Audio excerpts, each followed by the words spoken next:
Welcome to the Udrcast, coming at you live from the Recovery Capital of Canada. Today we got a real special guest, a guy that's become a good friend of mine. We have done some work together in the 12-step fellowship, but I think what really caught my eye is this guy's dedication to service and to serving people. And so we got Richard Callahan on. Hey, Richard, how's it going? Good, Bill. How are you? I'm awesome. Good to see you, bro. Good to see you, too. It's been a little minute, eh? It has. Yeah. What have you been up to? Taking care of my mom. Yeah. So a lot of homebody type stuff. Yeah. And before we jumped on, you said you stepped back from a lot of other commitments that you were making to do this. Yes. Yeah. I had to because my mom hurt herself. So the best part about all of that was that I got to be of service to so many people, and it was the stepping stone and the foundation for what I really needed to do at the end of all of this, which was get my family back. Yeah. And be there for them. Yeah. 100%. It's beautiful, bro. Yeah. Lift that mic up just a little bit, bro. Yeah, 10-4. That's good. I wanted to I don't know your whole story, but I do know a lot of your story, right? But there's like intricacies that I don't really know about, and why this intrigues me so much is because I've met so many people that know you, and they can't believe you're alive, for one, and they can't believe who you are today compared to the old you. So you've had a huge dramatic shift in the way that you are and you see life and you see people. Can you give the listeners a little bit, or watchers, a little bit of like a description of like this change and what you were like and kind of what you're like today? And then we'll go through the transition of that. Yeah. Well, in addiction, I was a really nice guy. I was there to protect all my friends, but then it went straight to my head, and I started becoming a really bad guy. A lot of people were scared of me, and I didn't realize it until I got into recovery, hearing it from all my old friends that were in addiction with me. So like you were violent? Yeah. Yeah? Yeah, weapons, and it was, not good. No way. Drugs make you do bad things. Do you not like talking about that too much? No, I don't mind, because like I've changed my life 100%. It's like a complete 180 from, well, I guess it's not a complete 180, because I was a really nice person before addiction. I always cared about other people. In addiction, I cared about everybody too, but I went to extremes.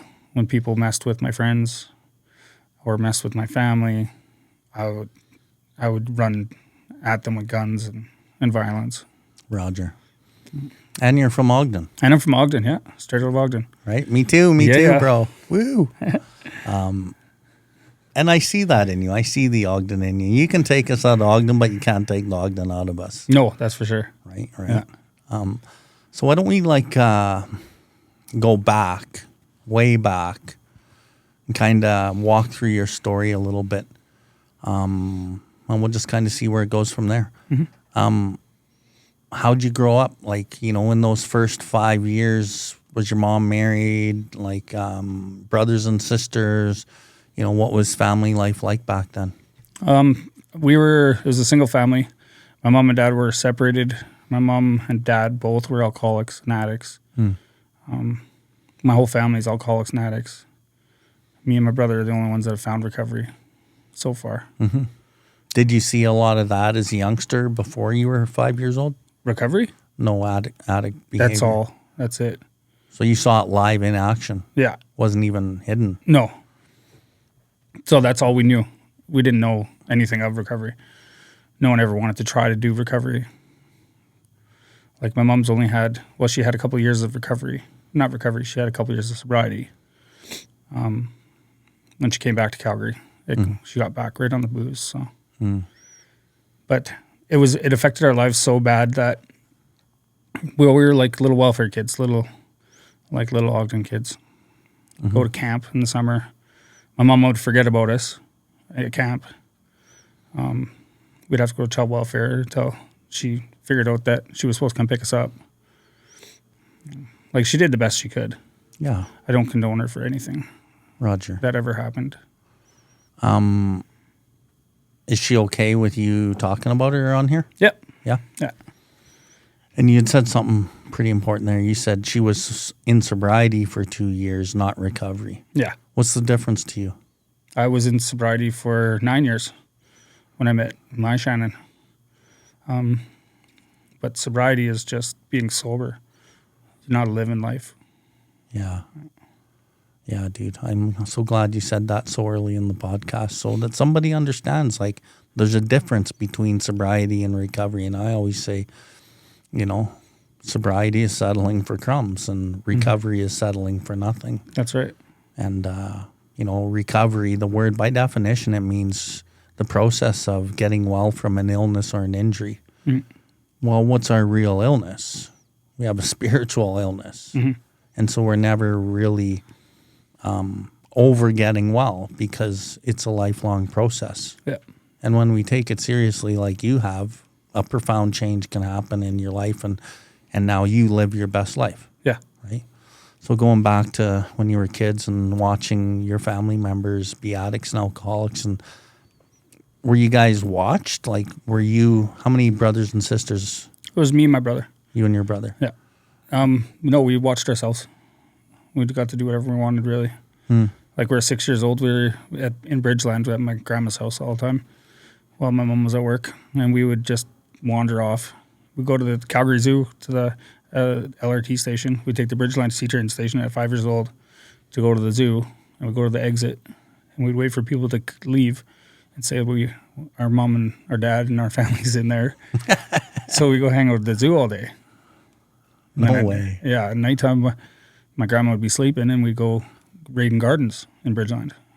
All the Italians, they had nice gardens. But it seemed normal. Just learning how to manipulate it at a good ripe age, eh? Yeah, that's the unfortunate part. We're put into a situation, and we got to, like, I don't even know how to put it. We just have to adapt to whatever there is. Yeah. It's just like addiction. Yeah, really. dude. And so you're running wild at 5-6 years old and kind of doing what you wanted, and your mom would come and get you from your grandma's when she was done work? Yep. Take you home back to Ogden? Yep. Then what? And then we'd just do the same thing. Wander around, hang out with friends, ride around on bikes. And mom's using? Yep. Drinking?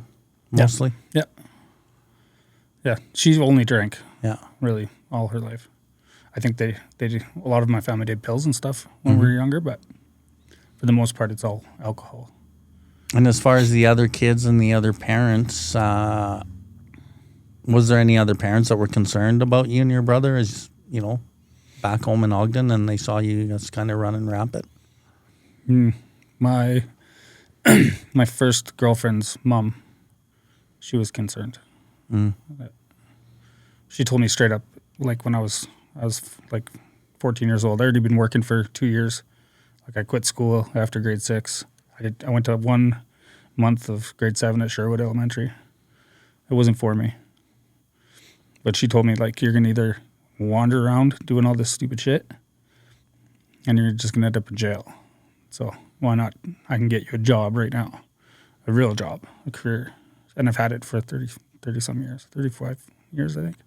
How old were you? 14? 14 when I became an iron worker. And you were working prior to being 14? Yeah. I worked for my uncle as a roofer when I was 12. And how can you leave school legally and your mom or you not get in trouble? Well, at that time I was living with my dad. I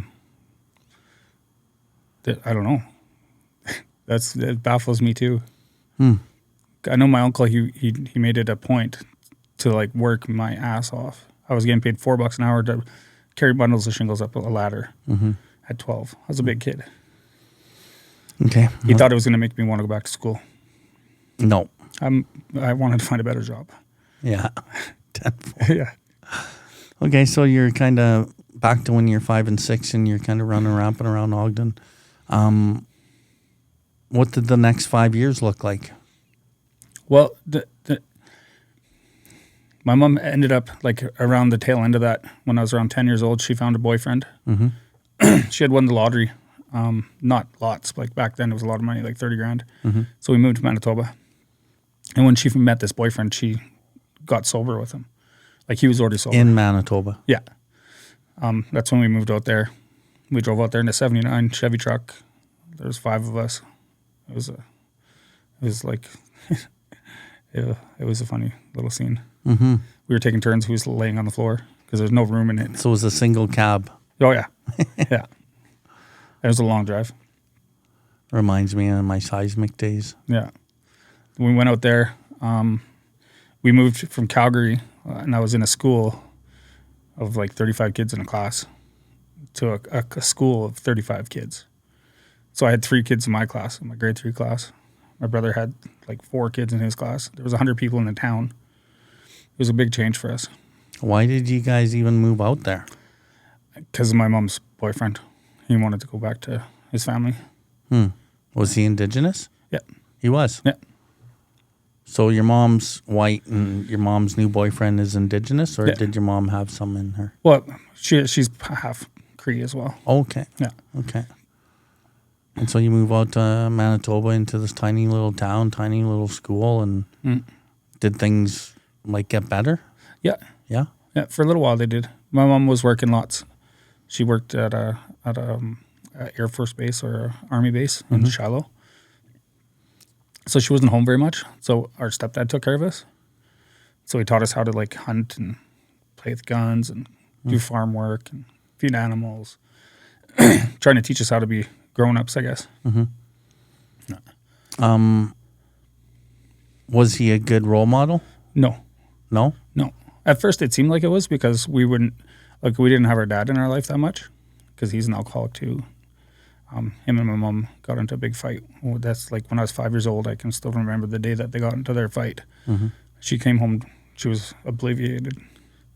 And they got into a physical altercation. There was me, my brother, and a bunch of my cousins. And, it just turned out really bad.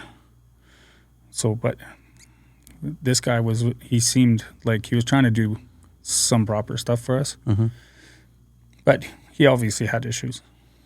Like if I didn't feed my dog, he would threaten to shoot my dog all the time. How come your mom decided to get sober with this guy? Was he trying to get sober too? Well, I met his kids from my school when I was going to school in Bridgeland, and that's how they met. And he was already sober, so I don't know if he was looking for someone to be a stepmom to his kids, but he was already in a situation where he was a father to his kids. So him running into another role, like into a different broken home, would have been ideal, I guess, for him. And so you think your mom probably really liked him and decided to get sober, and they decided, okay, we're going to do that. Now let's get out of here. And they moved out there. And yeah. But he wasn't the greatest role model. And no.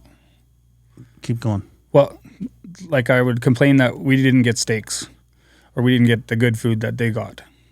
And he would always say, well, because we got to work hard for what we got. I used to have to clean out a chicken coop. There was like 2 feet of chicken shit in it. And it wasn't very big. It was like the size of your apartment. But it took me 8 hours to do it. And I still didn't get steak. Eventually, like my mom would be working out of town all the time. My brother was a hockey player. So he played like midget hockey, whatever it was back when he was a kid. And it turned out bad. Like he started doing some pretty nasty stuff to us. And abusing us. Physically, sexually. I never did tell my mom until I was 18 years old. No way. Yeah. So from that time, I guess I was about 11 years old. Well, it happened before I was 11. It happened around when I was 10 years old. But it lasted for like a year. I just started acting out a lot. Like getting into fights at school, not listening to my mom, not listening to my stepdad, obviously, because of what was going on. But I could never tell her what was going on. And she had finally just given up. There's nothing she could do. Like, I was not going to smarten up. I was getting arrested at 12 years old. So So she just kicked me out. And I had lots of friends around my neighborhood. But you weren't doing dope or drinking yet? No. You're just being a bad little shit. Yeah. Just acting out because of what was happening. And your mom just got sick of it and said, you're out. Yeah. It was cold out. It was like minus 30 out. So I walked across the street to my friend's house. And then they called child welfare. Because they were, like, when we moved to Manitoba, we were around normal people. We weren't around our family. Which was a good thing. Like, I went into foster care. Hold on. When you and your brother got sexually assaulted, physically assaulted, did you and him talk about that at all amongst each other? No. We still haven't even talked about it, really. No way. Yeah. So it happened separately and neither of you talked about it to each other? No. When did you first ever talk about that? I was 18 years old. My son was 2. Yeah. Who'd you tell? My first girlfriend. Wow. I just broke down one day and it just came out. I told my dad, and then I told my mom. Roger. My dad was livid. He was ready to go find the guy. And my mom was even more mad. And it's like, until now, I had such resentment for my mom for a long time because I was 12 years old. She couldn't see, in my eyes, she didn't protect me. But in hindsight, like, she didn't know. And I know that now, if she would have known, my life would have been completely different. She would have acted out on it, and she would have dealt with it. Did he tell you not to tell anyone, or hurt your family or something? Yeah. Fuck, bro. Yeah. Okay. Excuse me. Okay, kind of flipping back up to where we were there. You and your brother, or where are we at? So when I was 12, I left Manitoba, I left Brandon. I ended up in a couple of foster homes. I ended up in a group home. My dad finally drove out there when he found out I was there, and he came and saved me, and that's when he brought me to Ogden. No way. Yeah. And then I decided I went to school for the 1 month. We were staying at my auntie's house with me, my dad, and my cousins, and I found a big bag of shake in her closet. She smoked shake. She didn't even smoke weed. I don't know how she could just smoke shake, because that shit, well, I guess when I was 12, it got me high, but yeah. And that's around the time I decided I wasn't going back to school. I didn't want school. They put me in a behavioral class anyway, and I don't know if you're familiar with Sherwood? Yeah, but I never went there. I went to Banting. No, St. Augustine on the other side of by Chinook. So I was in this behavioral class. It was a small class, like the size of the apartment here. And I wasn't having it. Like, I'm not going to get treated like that. I've been treated like that for so long while I was acting out in my other schools. And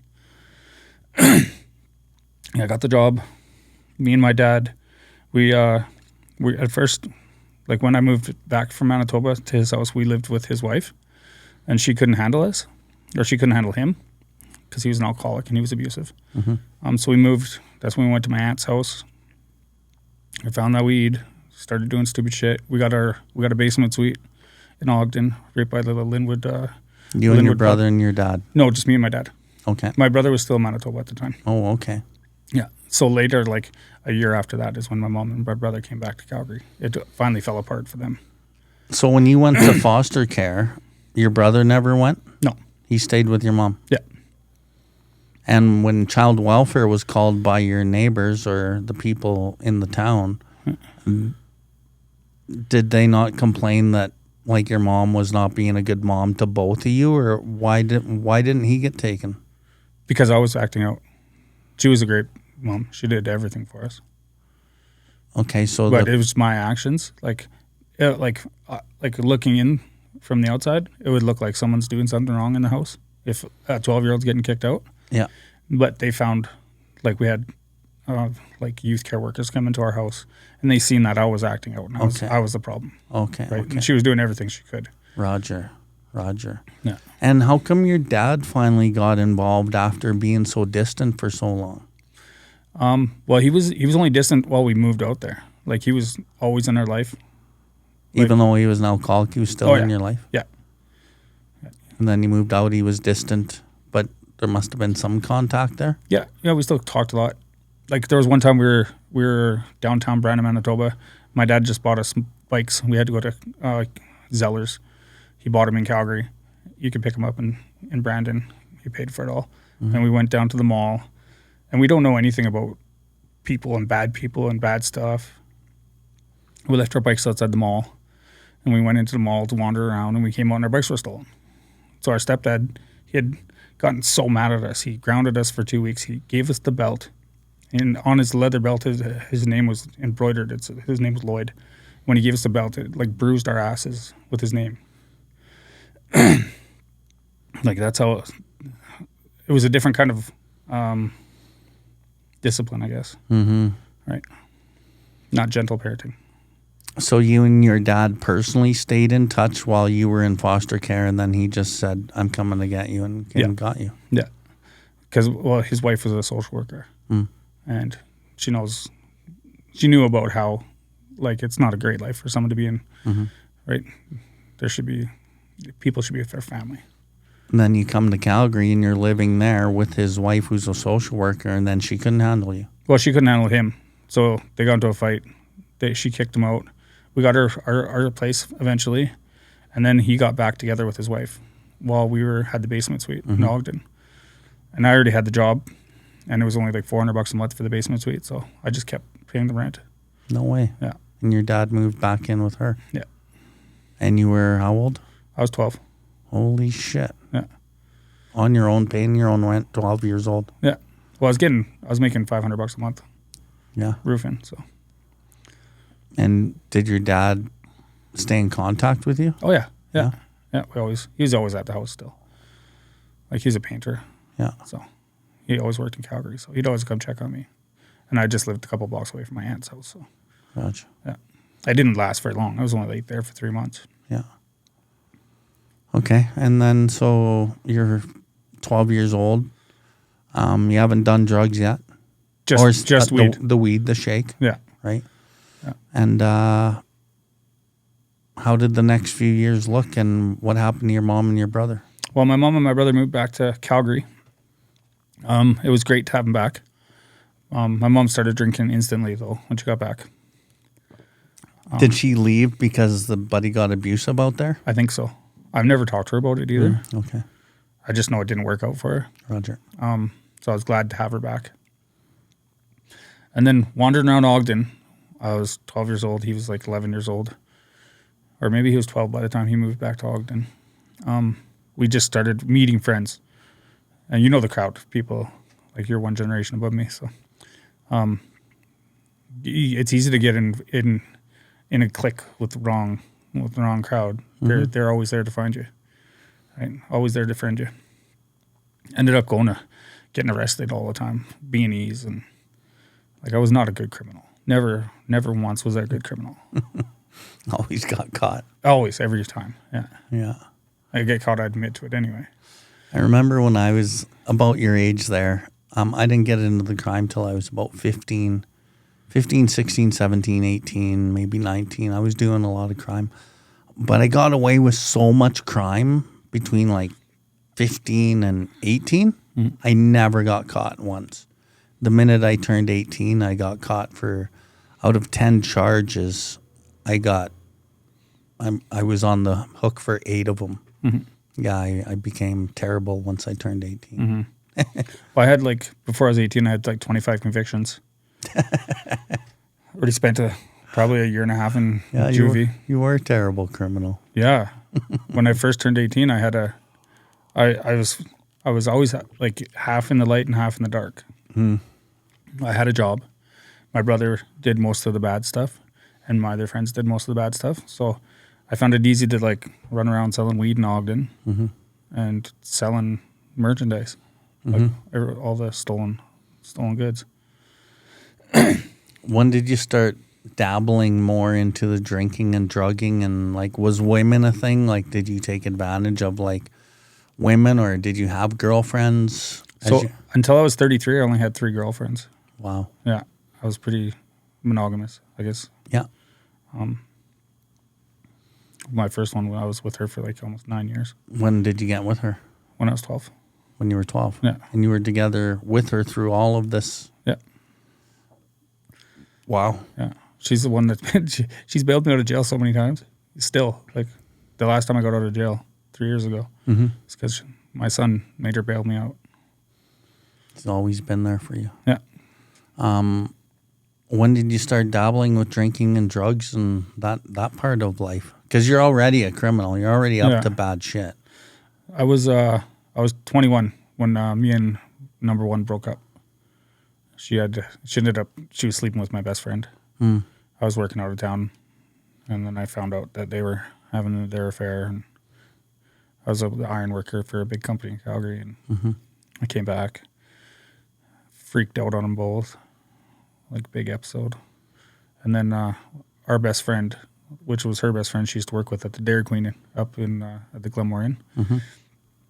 She was a penthouse playmate, like a stripper. She ended up showing up at my house. She knew I'd broke up with my girlfriend. And she's like, oh, let's go to Banff. Bring your kid. She had a big crush on me. Fucking 3 weeks later, I got married. Yeah, it sounds about right. Yeah, it was completely messed right up. So you dated her for 3 weeks? Yeah. I knew her for like 8 years. Yeah. But then that's instantly when I started drinking and doing drugs. And she did drugs and drinking? Oh, yeah. Yeah. Was she the one that got you into it, or you just... Well, I chose to do it. Yeah. Right? It was around. Like, it was always around in my life. Yeah. I used to bug my brother and his friends for doing drugs, and I'm like, you're going to fucking fry your brain. What are you doing? Like, don't be doing this stupid shit. And then I fell in love on ecstasy. I was high when I got married. I remember I was at the Dairy Queen in Beddington, and I was telling them, my best man, I'm like, I can't do this. We were eating french fries, and I was like, I can't do this. He's like, it's too late, bud. They're all waiting for you. So we stayed married for 5 years. And slowly your addiction progressed through those 5 years? Oh, yeah. Yeah. And your crime? I didn't do as much crime because I had a job and I had another kid on the way. Yeah. Family man-ish. Yeah. Half in the light, half in the dark. Yeah. I figured if I could stay half in the light and half in the dark, my life would be perfect. I'd have the best of both worlds. I ended up, after 5 years, I weighed 140 pounds. I went from eating a couple ecstasy a day to eating 26 a day. Like, in reality, my brain should be like mush. Then, throughout that whole time, too, like, since I was, like, 18 until I was 25, my dad lived with me. Like, for half of the year, he'd live with me, and the other half of the year, he'd go live at our family campground in Okotoks. So when I was 25, it's right around the time when shit was going bad with my wife. She had gone to a head-on collision, drinking and driving on Ogden Road, like mangled her, like it was bad. My dad ended up, there was a flood in 2005, so my dad was killed in the flood. No way. Yeah, in Okotoks. It's the strangest, like, course of events, that whole amount of time. Like, I had my own company back then, working as an iron worker, making lots of money, best friends working for me. This flood happened in Okotoks 3 different times. The first time, my dad phoned me up. We went and rescued him, brought him home. Sent him back out there when the water subsided. The second time the flood happened, Stars Ambulance had to rescue 96 people from the campground, from the highest spot in the valley. And then the third time when he called me up, it was pretty bad. We got, like, I think 200 or 300 millimeters of rain that one day. And he called me up and he's like, it's really bad out here. You got to come out here. I don't want to be out here anymore. I'm kind of worried. So me and my son, my youngest son, he was like probably 2 years old at the time. We drove out there. He called me up just before I was, like, at Dunbow Road, the last liquor store before Okotoks. And he's like, can you get me a 6-pack? So my dad was the alcoholic type where he had to drink every day. He didn't have to get drunk, but he had to have alcohol in the system or he could go through DTs. Like I said, I only drank for like a couple of years, and I didn't feel it affected me that much because I always did ecstasy, so it would sober me up. So my dad called me up 5 minutes, like I was 5 minutes away from there, and he's like, "Can you grab me a 6-pack?" So I stopped to get him a 6-pack, and I wish I would never have done that, because if I would have never done that, I would have been able to be like, within that 5 minutes of me stopping, and finally getting to the campground. That's when the accident happened. What happened? They were driving the backhoe, and they're trying to get to the other side of the river that cut through our property, to help the ACO gas guys fix a gas main. The ironic part was, like, the first flood, when that first happened, I went out there to help him because all the big propane tanks that are around all the campers started washing down the river. So the Sheep River cut its way through our property. So I'm in there and I'm trying to haul these big 500-pound things out, and I get washed away in the river, and I landed it was like a mile and a half down the river, and I caught onto some trees. So when all this accident happened, like they had a search and rescue helicopter from Canmore out there. They had the fire rescue from Calgary. The fire rescue couldn't even get their jet boat to the backhoe. The water was flowing so fast. Ended up waiting like 5 days after the accident happened. I ended up coming back from Medicine Hat. I was working out there doing a job for Sanjel. And I had a kid that was working for me. And this kid always wanted to get to know my uncle that owned the campground, because he was a old biker. He passed away. And I told him, no, I'm not going to introduce you to him, because you want to be a biker, you want to be a collector, you want to do all this stuff, and it's going to wreck your life. So he helped me. Like that day that we came back, it was the fifth day after the accident. He was having a baby that day. So we drive all the way back so he can have the baby. And then after he had his baby, we went back to the campground to check on my dad to see if we can find him. And it took us like fucking 10 minutes walking down the river, and we found him. Walked right past him. He was wearing a green Wind River shirt, his favorite Wind River shirt. And he was buried up to his shoulders in silt. And I go out there every year for Father's Day and for the day, like within the week of that accident. So the kid ended up going, after all this happened, shit went right south with number 2. I was done. I didn't want to do drugs no more. I didn't want that life anymore. Like, I was devastated. I lost my dad. Was he in the backhoe? Yeah. Running it when it got taken over by the water? Yeah. Wow. It was a stolen backhoe. So the back windows were all broken out of it. So as soon as it tipped over, all the water rushed in. My uncle was in there with him, pushed him out of the backhoes to try to help save him. He ended up hitting his head on the bucket and then got washed down the river. Crazy. So where I found him was right where I landed when I was trying to rescue out those 500-pound propane tanks. Yeah. He was holding on to some trees. It was the best, worst day of my life. It was meant to happen. Like, I was supposed to find him. I was lucky. Everyone else, there were 4 of the people that died that year in that flood. And none of them, they didn't find them other than with dental records and stuff. So I was lucky to find my dad. That kid ended up going out to London, Ontario, and doing he wanted to be a biker. That was his goal. So he went and did that. And he ended up involved in like a mass murder out there, killing a bunch of Bandito bikers. They wrote a book about it and everything. They put my name in this book. It was horrible. When you Googled my name, that was the only thing that would pop up. It sucked. Craziness, man. Yeah. And so I know you've spent some time in prison too. Are we getting to the point where, so once he died, you kind of went off the rails? Well, I went off the rails like where I wanted to get better. Okay. So I got rid of my wife, like we got a divorce. And then I found number 3, the love of my life. She was 20 years old. I was 26. She worked at a bank. She was a stepmom to my kids for many years, 9 years. I remember one day we were coming home from grabbing some ecstasy. We both used drugs at the time. And we were pulling into the cul-de-sac at my house where I live now. And we were driving a 1980 Dodge Shadow, so there's no ABS. And we're pulling into it's like a downward hill into the cul-de-sac, and she steps on the brakes, and we're sliding into my stepdad's truck. She didn't know if she let off the brakes and turned the wheels, the car would go whatever direction it was like meant to go. So thank God we hit my stepdad's truck. And that day, it was 19 years and 9 months ago, we got sober together. And she's like in November 11th, on my mom's birthday, she's going to take 20 years, which is amazing. Wow. We were sober together for 9 years. I went to jail once in that time for no insurance ticket. I had changed my whole life, completely everything. I had the girl. I had a job. All I had to do was not do drugs and not hang out with all my bad friends. So that was pretty easy.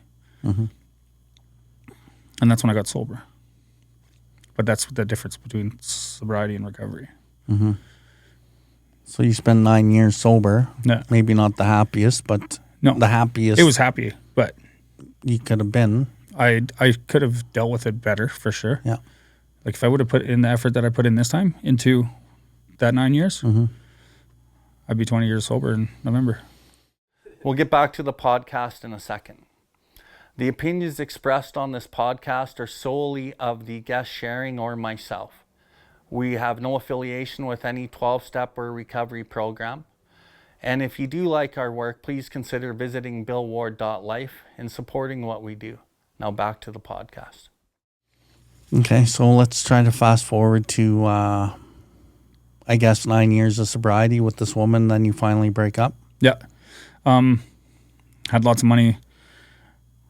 Didn't know what to do with it. We broke up because I didn't want to have a girlfriend anymore. I spent my whole life in relationships. My brother always had lots of girlfriends, lots of money, lots of fun. So I wanted to see what that life was like. So I was a late bloomer. I started at 33. And you started dating other women? Yeah. Well, I wouldn't date them, but I was just like in the lifestyle now. As soon as I broke up with my girlfriend, it took a month, and I had every one of my old friends back instantly. And did you start doing drugs? Yeah. And drinking? No, never drinking. Never drinking? No. So just the party lifestyle with drugs? Yeah. I've seen enough of alcohol in my life with my family. I didn't want to have anything to do with that part. So Okay. just the party lifestyle, the fast life. How long did that last, and how did it derail? Well, it was probably like 3 years. I was doing good. Like I was a functioning addict, partying all the time. I had money and didn't have nothing to worry about. And then I trusted the wrong friend. I was driving a car that he had borrowed off a friend that he was supposed to get back 2 days before that he did. And I was up in Linwood with a friend that was known to the police, and went down to Partners, and I guess the guy that owned the car called it in stolen. So the SWAT team came in there and took us out. And then that started my new, like, this shitstorm of convictions that I've gotten. Like, when I was 8, like, I first got my adult charge. I had a stolen stereo in my dad's truck, a Sony Explode CD player. And I got 9 months for it. My first adult charge. Wow. Yeah, it was ridiculous. No shit. So then I behaved all the way from 18 till I was 33. Minor stuff like driving infractions and no insurance tickets. Yeah. And then I got caught in this car. It was a stolen car. And that just spiraled everything. While you're stuck in addiction, you always throw away your family. Like, I always had reasons why I didn't have my kids or my family in my life. Like, we were smuggling dope for bad people. So I figured it was safer for me to keep my family out of my life, my brother, like my kids, because if I fucked up, then the aftermath could, affect them. So that was my reason, or it was the excuse I used. So you thought you were doing them a favor. Yeah. Because what you had seen is the exact opposite. Yeah. So you were trying to be better, I guess, in a sense. Yeah.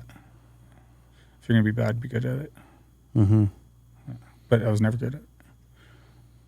Never. And so you accumulated many more charges at this point in your life, and Did you go to jail from that being in the stolen car? Yeah. What'd they give you? I think I got 6 months.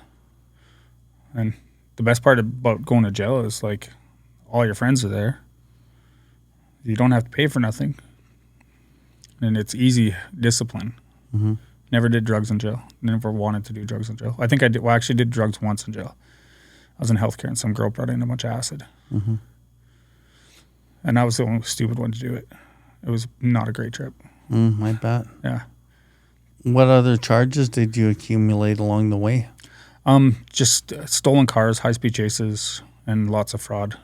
All drug related. Yeah, crystal meth related.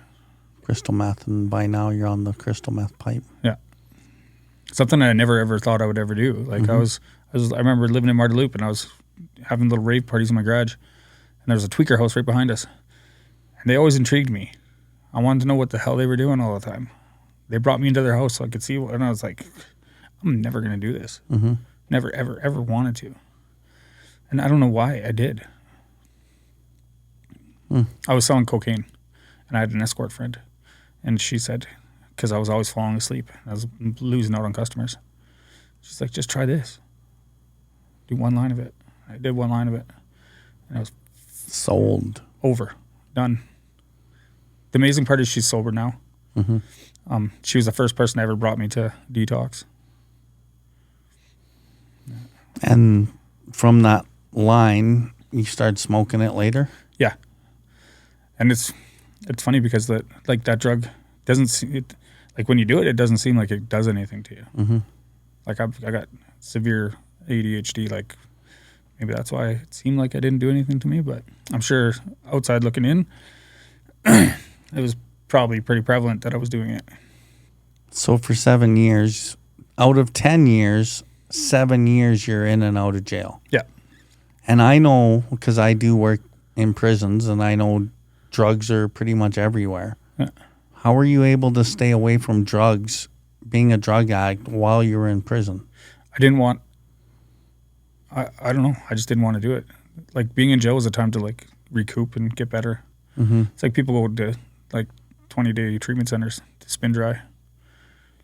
I just had to spend a lot more time in jail. Like I wouldn't get bail. It was rare I'd get bail.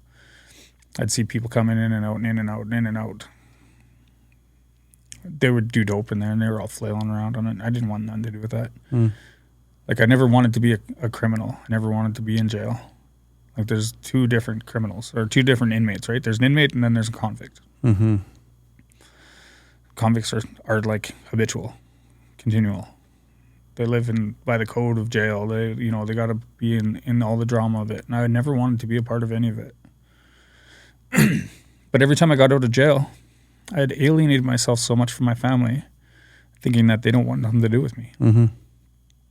So I would go running back to a trap house. Why would you think that? It was my addict mind telling me that. Mm-hmm. I fucked it all up.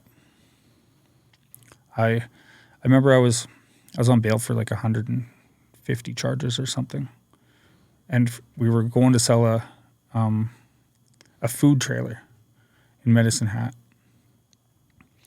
and then my friend convinced me that we should go to Regina to the casino. I don't care. I was along for the ride. It didn't matter to me. We ended up in Swift Current. I walked to Tim Hortons. When I walked back from Tim Hortons, I'm walking through my hotel parking lot. First thing I could think of is like checking doors. That's how fucked up my mind was. Mm-hmm. So I steal a bunch of people's luggages, bring it back to my hotel room. That morning, the guy I went out there with, he comes back in a hurry, cut off a cop. The cop followed him back to the hotel. So it was both our problem, both our fault. He got bail. I got stuck in fucking jail out there. Luckily, they spelled my name wrong.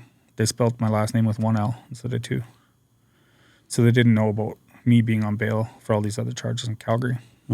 But I ended up stuck out there for 3 years. Wow, bro. The day I got out, the night before I got out, they take you to E&D before they release you. And then in the morning, they run a CPAC on your name. I was tripping balls. I thought I was going right to jail, like door to door, back to Calgary. And I had number one, my first girlfriend, drive all the way from fucking Calgary to Regina to pick me up. Again, saving my life from jail. And an 8-hour drive back to Calgary, you'd think I would just want to go back to her house and hang out with my son, my grandkids. No. Oh. No, drop me off at the trap house. Yeah.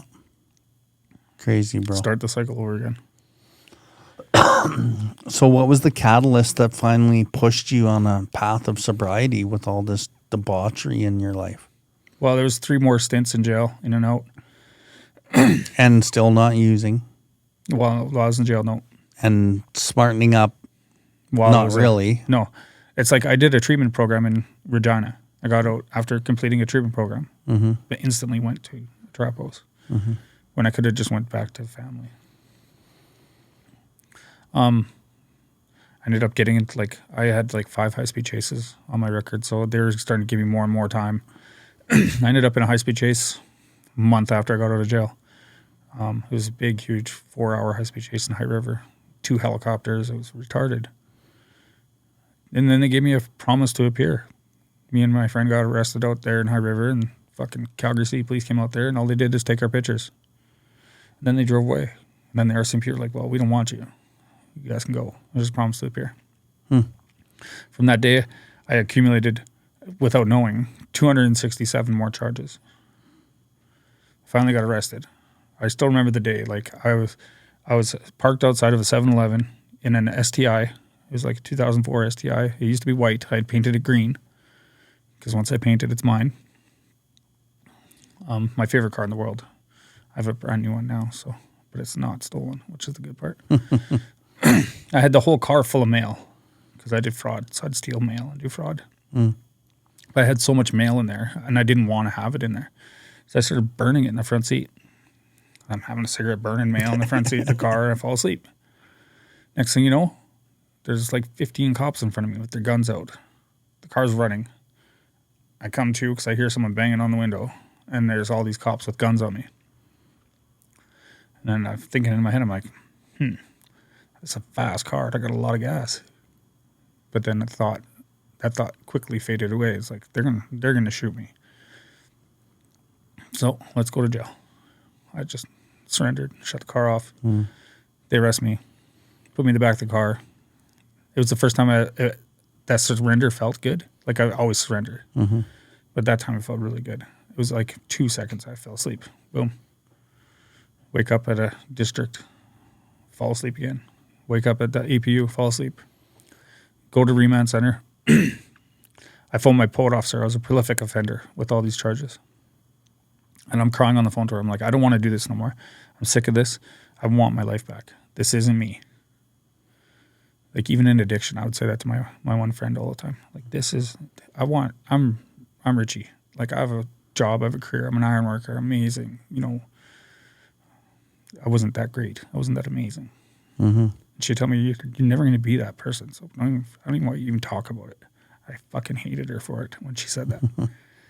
But she was right. Yeah, she was. Yeah. So I'm crying to my parole officer. I'm like, what can I do? I want to get better. I need to get my life back. I'm getting old. I'm 41 years old. So she said, just sit in jail and come up with a plan, like a treatment plan, a recovery plan, a bail plan, a surety. And if you sit in there long enough and you show me that you're willing and you're trying and you're doing all this stuff, then I'll approve for you to get out with the prosecutor and your probation officer and your lawyer. So I called my son, my first son, and I explained to him, we say sorry and sorry. I'm not going to do this no more to your family all the time. And he always believes in me. He always does. He always will. He's like, well, how are we going to get you out of jail? It's like, I don't know. I need to get a surety. He's like, I'll get mom to do it. She just bought a brand new car. She can put it up for you. Then this is the first girlfriend again coming to save me. And it worked. I got out to go to jail 3 years ago on the 13th of August. On a surety. On a surety, yeah. $40,000 surety or something. To go to treatment, drug treatment, bail.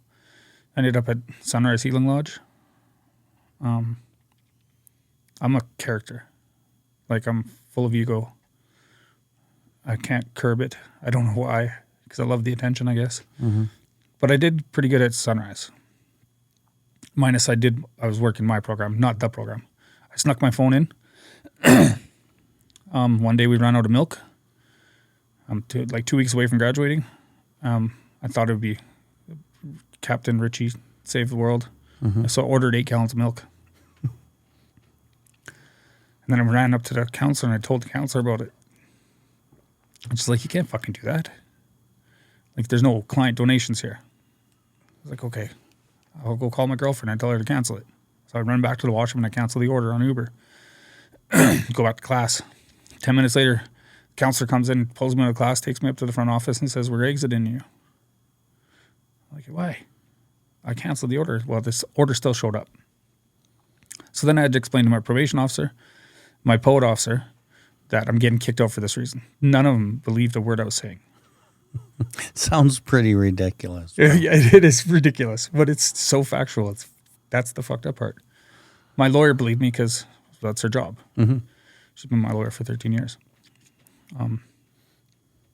So then I have to go back to number one's house again. So you got kicked out? Yeah. On house arrest. Like, they should have just arrested me and sent me back to jail. I'm sitting at the house for like 3 weeks doing Zoom meetings. I got to meet, I did a Zoom meeting with one of the fellowships. Met some really nice people. And then I was like lollygagging around, applying for treatment centers, doing the call-in, check-in stuff. One day, I called my probation officer. My probation officer says to me, she's like, if you're not in treatment by Friday, we're throwing you back in jail. Holy fuck. Now I'm tripping out. They want to give me 6 years for all my charges. The 267 charges I didn't even know about until 6 months I was in jail. Like, at the very end, my lawyer told me, you got this many charges. This is going to be far-fetched to get you out. So I was lucky to get out. I called Kerry at Simon House. I knew him from before. And he's like, okay, come in on Friday. So I did. Lucky. That moment, I as soon as I went in there, he says to me straight up, he's like, are you willing to do anything to get recovery? I said, I will do anything. Like, he's like, okay, great news. You only got to change one thing, and that's everything. Because I told him the story about Sunrise too, right? Yeah. Like, they were calling me the milkman. It was ridiculous. Right. And I did really good there. I finished the program. Went home. I never went to sober living. I ended up moving away from my girlfriend's house because they were taking advantage of me. And I didn't like it. Moved back to my ex-wife's house again. Then I found my own place. I stayed connected because that's what they told me to do. I was on bail for a really long time. I got on the aftercare program where it benefited me more than it benefited them, like for my charges and stuff. Yeah. Piss tests every week. Me going back and forth, doing all this service work. So at treatment, they're introducing you to more 12-step meetings, even though you'd already kind of known about that and probably introduced to that again at Sunrise. Yeah. And so you're traveling to all these meetings, hearing different messages. Were you still feeling pretty lonely and in recovery at that point, or were you starting to build some good relationships? I was building great relationships right away. Yeah.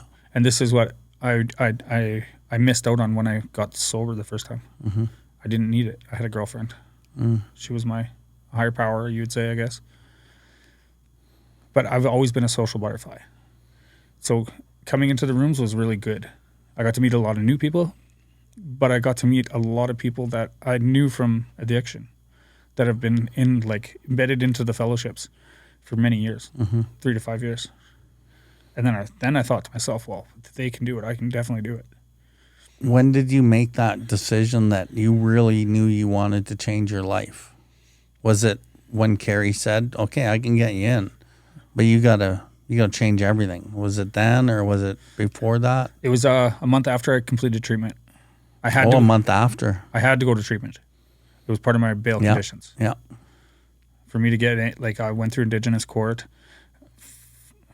For me to get off of my charges, what I thought was going to be getting off of my charges, which I didn't get off of my charges.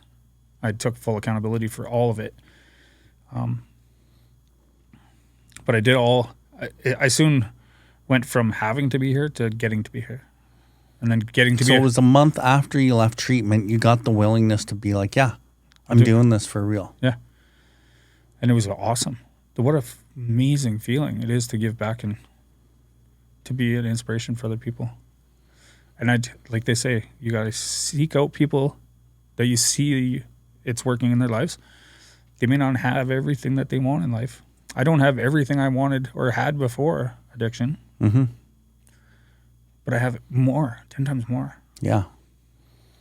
I was doing a talking circle earlier today, and this one line just stuck out to me in my mind. And, it says, never was I to pray for myself, except how my requests bore on my usefulness to others. Mm-hmm.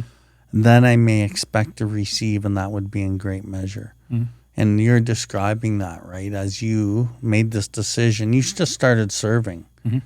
And how your requests bore on your usefulness to others, and you've received in great measure. Oh, yeah. And it's different than what you ever thought it would be. It's like an internal gift. The greatest part about all of it, too, is after I decided that I get to do this instead of I have to do this, mm-hmm. I volunteered at Simon House for like 6 or 8 months. They ended up giving me a job.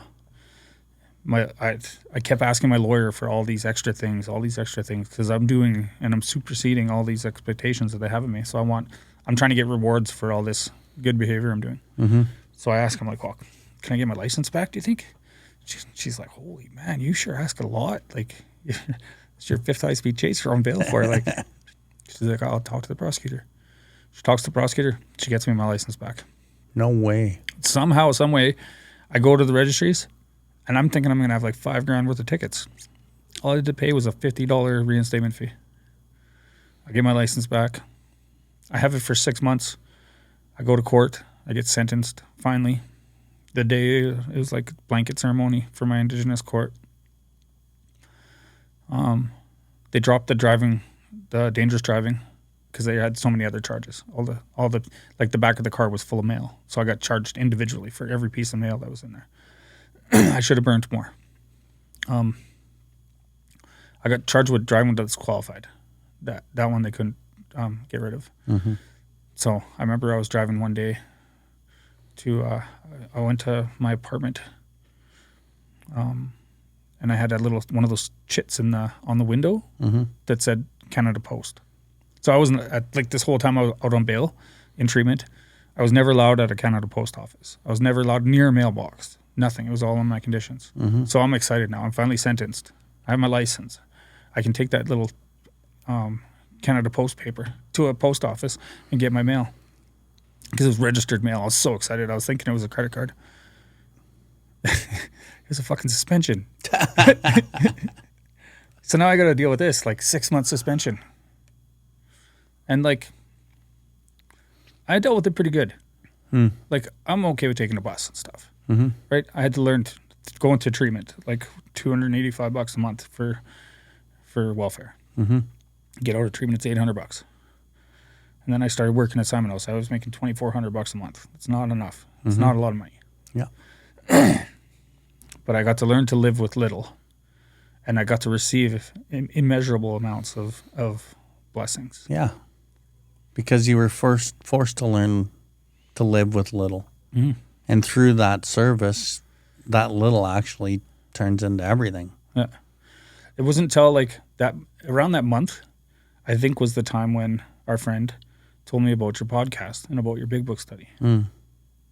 And I seen you around when I used to go to one of the fellowships, and we didn't click. I never even tried to talk to you. Mm-hmm. I just thought, I'm like, this guy's arrogant. I don't know if I can handle it. And then I started listening to your podcast. And now I've had my job for 2 years, like almost 2 years. First time I've ever had one job for 2 years. And listening to your podcast every day for 10 hours a day for a year and a half has got me through everything in my life. So that month that I decided that I get to do this, I decided to give it to God. A lot of people that aren't in addiction or recovery think it's a cop-out. How can you just like have no worry in life? How can you just let everything just go? and let it happen. Mm-hmm. And how does it work for you? And it doesn't work for me. Because I fully let go. Mm-hmm. Because I can't take control of anything.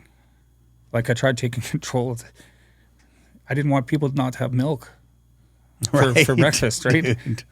You're just a control freak. Yeah. But, like I had this conversation with you last week or somewhere in the last little while, and I'm like, the way that you've done it is very, very rare. Yeah. Like anomaly rare. You're an anomaly. You're like not a regular person who does recovery, and how you did it doesn't work for 99.9% of the other people. Mm-hmm. And for you to be able to like find this place within you to be able to let it go and to serve is like, that takes so much work to get there with most people, but you've done it. Mm-hmm.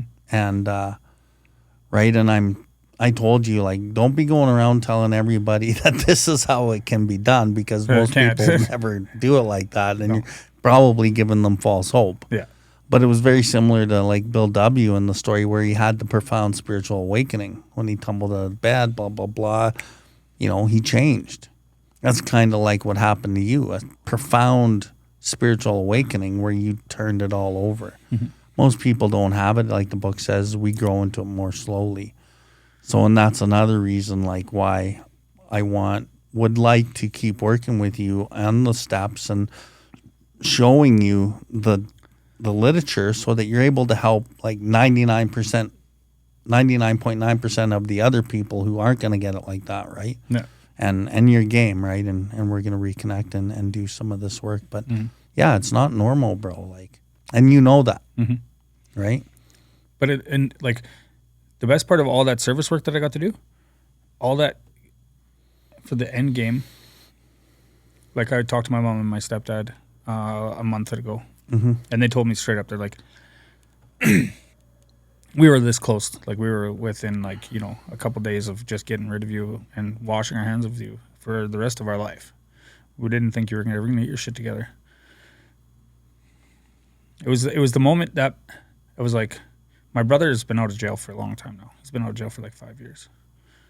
When I was in jail, he was already out of jail.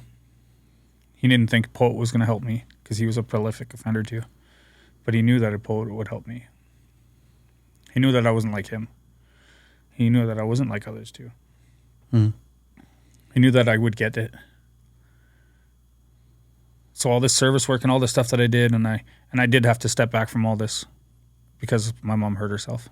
But that put me into the perfect position to be of service to my family. Yeah, yeah. Like I was to everybody else. It's unfortunate too, because I get a couple people that message me and I can't get back to them all. Yeah. And they're not addicts, but they're going through rough times in their lives. And just the other day I got a message from an old friend, and I didn't get her message because I got a new phone and it didn't show up on my new phone. And then I got another message from her and she's like, oh, you won't help me and you won't do nothing for me because I'm not an addict. And it just hurt me so bad. Because I'll do anything for anybody in the world. Yeah. There was a girl walking down the street today in Bowness, stumbling all over the place. She fell in the middle of the road. I couldn't take her anywhere safe, but I was able to pick her up and put her on the bench. There was the lady coming up. She was already calling an ambulance for the girl. She's seen her walking around intoxicated. I want to give back to the world. Yeah, and you do. Like God is one thing to one person, but like they call me like the whole thing of God. It doesn't have to be this supreme being up in the world, like up above us, in control of everything. God to me is love. Yeah, me too. Love everybody. Give back that love, and then you get it back tenfold. 10-4. Just like that line said that I was read, you paid back in great measure. Yeah. In ways that the logical mind can't even comprehend, right? Wanted to ask you, like, saw me in the meeting, oh, this guy's arrogant, no connection. Why did you even listen to the podcast then? Tamara? Yeah. And you were... She told me because you guys were doing the podcast out on the reserve, and then you were doing it downtown. Oh, the big book studies. Yeah. Okay. Yeah, that. So then I decided I might as well ride my bike down there, check it out. Mm-hmm. Right. And then Tamara's awesome shit, so I wanted to go see her anyway. So you believed in her. Yeah. And then your mind was open enough to at least do that. Yeah. And then she told me she mentioned the podcast a few times, and then I got her to send me the link, and then I was hooked. Like I've heard like I think there's 121 or 100 and maybe more altogether that are aired. There's 151 numbered podcasts, but there's also I think there's 180 episodes together, but 30 of them or so aren't even numbered. Mm-hmm. Some of the big book ones. So I've listened to every single one of them probably 10 times. Wow. I just do repeat. Started back at step 1. Do the whole thing all over again. So like every time I go to any function with you and I hear people's voices in the crowd, I'm like, I know that voice. So when did you realize I actually gave a shit about people by listening to the podcast? Right away. Yeah. You could see how it was very selfless what you were doing. Yeah. And then when we got to meet, finally, because I finally wanted to ask you, because I did the treatment steps, right? I've never done the steps with a sponsor. That's why I'm going to complete them with you. Mm-hmm. I remember, I think it was the first day I actually met you after maybe quick intro meet at a study. I don't know if we even met, but it was when we went to the park, up to the block. Yeah. Was that it? No, it was in the park. Down by, where's that park? The one in Lougheed Park? Yeah. That's where I met you to do step work. Yeah, that's when you did the interview. But I ran into you up at 16th and Center. Yeah. And then you were like, hey. And I was like, hey. And you're like, hey, man, I listen to your podcast every day. And I was like, no way. It's funny, too, because there was one time I stopped listening to it for 2 weeks. And my life became completely unmanageable. Because I started to think I had everything under control, figured out. I ended up throwing a 10-pound sledgehammer from 40 feet at some guy's head. Bro. And that's how quick it could just go. If you stop practicing these principles in all of our affairs, life will get bad. I was contemplating, and I was calculating the amount of time I was going to get in jail for hitting this guy with a sledgehammer from 40 feet in the air. Mm-hmm. And this was all within the time that I quit listening to your podcast. And then right after that is when I approached you. Yeah. I wanted to see if you had time to be my sponsor. And I picked you because we're both busy people too. Yeah. It works perfect for both our schedule because you have a lot of stuff you got to do too. 10-4. And I appreciate your patience with me too, because I'm normally people don't have to wait that long, but you did, and you've been patient as we've been working through it, and I really got to say thank you for that. Yeah. And thank you for what you do, because for there's a saying that 5% of the people do 95% of the work. Mm-hmm. And I believe that to be true, right? And you're one of the 5% or maybe one of the 1% that really, really giver, and you've helped a lot of people, and I see it and I feel it and I know it. Mm-hmm. And so thank you for that, because I like to, I want people to be spearheads too. Yeah. And that's what you have been. Yeah. And then full circle, here you are on the podcast. Yeah. So that's pretty fucking cool too. I wonder if I'm going to sound different. Well, with these, these mics are deadly, bro. So let's wind her down. What I want you to do, and I know you do this exact thing every day, and when I've seen you at meetings or wherever, you're really good at this part. So we each got a camera. That one's mine. That one's yours. And this is the main one back there. But look into the camera and for the message for, maybe that woman who said, you're not there to help me, or to the addict or alcoholic, that one that you went to see if you could find her in that alley, for a whole week you went back to find that one. I just found her. You did, eh? Just the other day. Wow. I was at my friend's graduation. at the treatment center. So a while back, I'm going months ago, you'd run into this woman. Tell that story quick before. So at my fellowship, there's a female there. I sit on the one side of the room, and I'm just an attention whore. So everyone notices Richie because I'm like firecracker, I guess. All of a sudden, she disappears, and I notice when people aren't there, because that's what the community and the unity is. Mm-hmm. I was at church, and then I went to the other church because I go to church twice on Sundays. And I'm coming back from McDonald's, and I see that there's a bunch of people around my car downtown in a back alley. And I make a joke. I go up to them. I'm like, I don't care what you do around my car. Just please don't scratch it. This is my baby. I just got it. Mm-hmm. And I go to throw my French fries in the garbage. And then I hear this boy say, oh, my God, she's crying now. And I look down at her. And there she is. She's crying, bawling her eyes out because she thought she disappointed me. I never talked to her ever. I'd give her a Timbit because I always feed the kids Timbits because it's easier to give other people's kids sugar. And she started crying. She's like, I'm so sorry. I'm like, sorry? What do you mean sorry? I've been thinking about you since you disappeared. I'm just glad you're safe and you're alive. And then I'd go out every Sunday.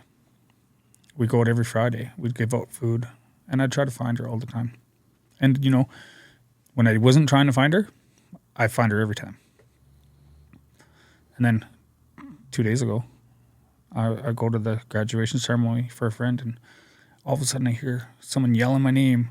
And she comes running down the stairs, and she gives me a big hug. And she's been clean for 70 days. Nice, bro. Yeah, and it's just that's such a beautiful feeling. Like, I don't think I have that much of an impact on people. Mm-hmm. But in turn, for her, now she knows that with the little bit of communication that we had, now she knows she had a big impact on people. Yeah. Right? Mm-hmm. Which is beautiful. That is beautiful. We're stuck in addiction, always thinking about what's keeping us here and there's so many hurdles and whatnot that is going to keep us from getting to that ultimate goal. That is self. If we just let go, we will get it. Mm-hmm. We stop thinking about what's stopping us from getting it, and we just go and get it. Just do it. Wow. It's not for people that want it or need it. It's for people that do it. Yeah. Right? And in spite of yourself, it'll work. Yeah. Right? Like I said just a couple of days ago, I'm 3 years out of jail.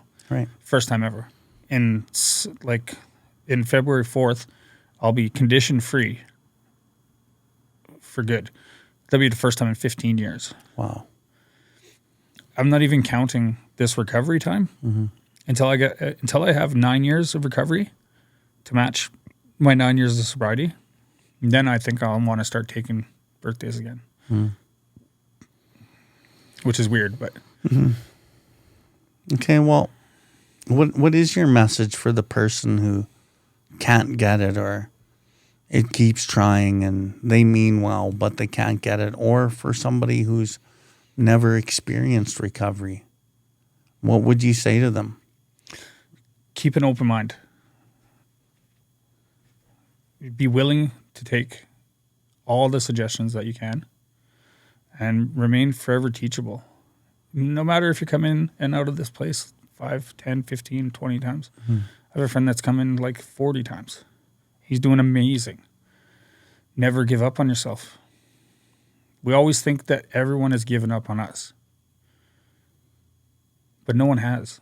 It's just like people think God's never been there for us. God's always been there for us. Our family has always been there for us. And they're always there for us when we're ready to take that step to get better.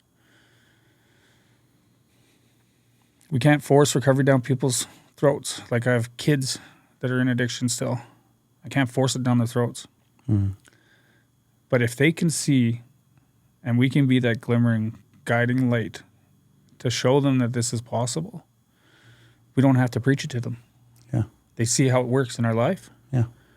And they want it, and they get drawn to it. 100%. And if you can change based on what I've heard about you, And me, knowing what I know about me, fuck, anyone can do this shit. Yeah. If you want it bad enough. Yeah. Okay, bro, I really appreciate you coming here. Thank you, brother. I love you, man. Hi. Okay. Awesome.